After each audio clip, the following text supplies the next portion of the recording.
Ṣé evangelist aṣọ sì máa gbé? You dey use your function to play. Babe. You dey use your generation to play. Which one is?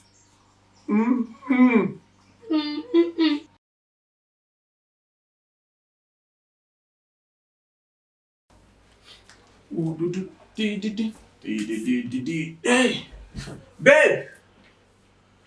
babe, me, Afolashade.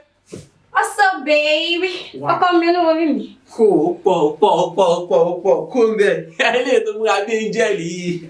Please come and sit down here, baby.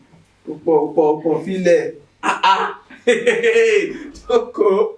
Baby, guess what? What? Oh, good. You're asking my guess, but it's good though. You're copying and guess and come, baby. It's okay. Okay, but just try and guess something. I don't know. Before that, come take copy and I'll just can share up.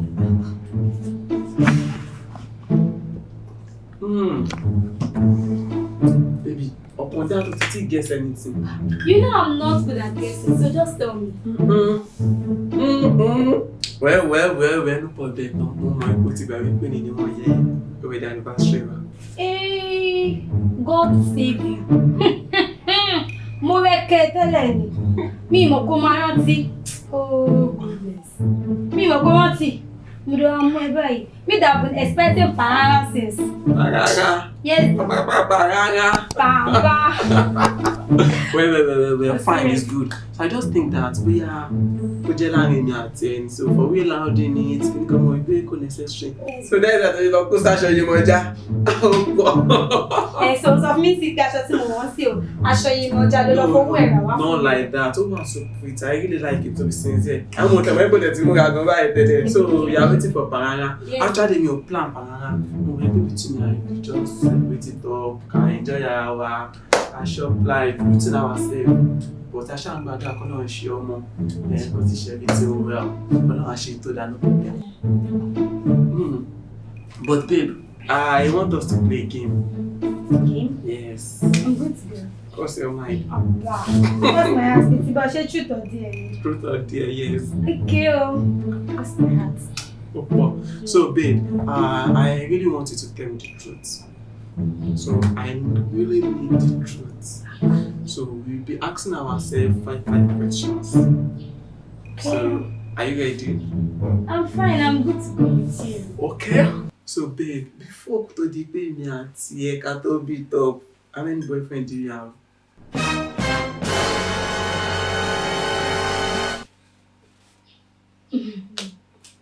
Just 5. This is the way just said it. Just 5. Just 5. Just 5. You mean He shot you. 5. Just 5. Okay, now you tell me, how many girlfriends do you have also? You know, I will surely tell you the truth. Okay. I only have just 2 girlfriends. Just 2. Alright now, so. But babe, that the main 5 boyfriend that you said you have. I just need the truth from it, babe. How many times did your man want Latin have fun? I don't want peace. I want problems always.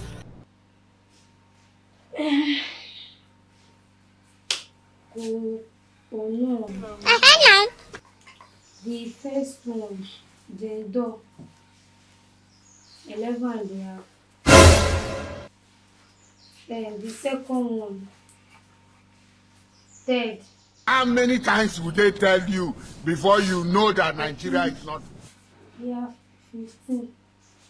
Hey! Continue. The 3rd one.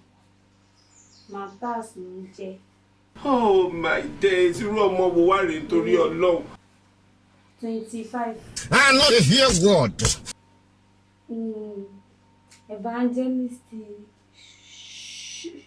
Evangelist, Shoshiwa. 39 year times. It's finished. Nǹkan tó jẹ́ kí ìyẹn pọ̀ ni wípé àwọn ìṣòro service tá máa ń ṣe ló jẹ́ kó pọ̀ bẹ́yẹn. Jésù. The fifth one. Fatai tí mọ́mí tepo lẹ́yìn ilé wa. Photo. Ni ò dẹ̀ pọ̀ rárá. Continue. 14. Baby's okay. Baby's okay. Ah, God. So you mean?